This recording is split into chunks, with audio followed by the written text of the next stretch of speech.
ବୋଲି ମାଆଙ୍କ ଦୟାରୁ ଭଲ ଥାନ୍ତୁ, ମଙ୍ଗଳ କରନ୍ତୁ। ତୁରନ୍ତ ଆପଣମାନେ ବିଷାକ୍ତ ଇଞ୍ଜେକ୍ସନ୍ ମନା କରୁଛନ୍ତି ଇଞ୍ଜେକ୍ସନ୍ ନେବାକୁ। ଆପଣମାନେ ହସ୍ପିଟାଲରେ ଟ୍ରିଟମେଣ୍ଟ କରନ୍ତୁ।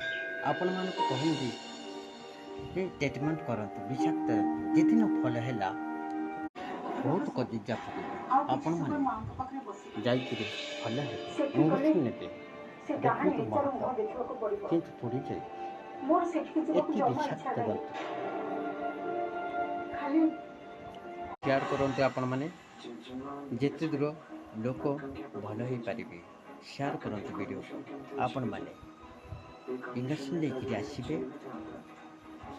ମୁଁ କହୁଛି ଡକ୍ଟର ପାଖକୁ ତୁରନ୍ତ ଯାଇକି ଇଞ୍ଜେକ୍ସନ୍ ନେଇକିରି ବାବା ଡାକ୍ତର ପରାମର୍ଶ ନିଅନ୍ତୁ।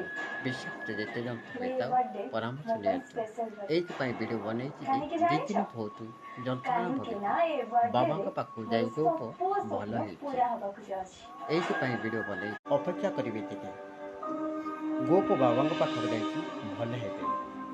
କଜିଜା ଯଦି ଯନ୍ତ୍ରଣା ବହୁତ ଯେଡ଼େ ବଡ଼ ବିଷାକ୍ତ ହେଇଥାଉ ବାବା ଝାଡ଼ି ଦେବେ। ସେ ଲୋକନାଥ ବାବା ଦେଖନ୍ତୁ ମାହାତ କିନ୍ତୁ ଅବସ୍ଥା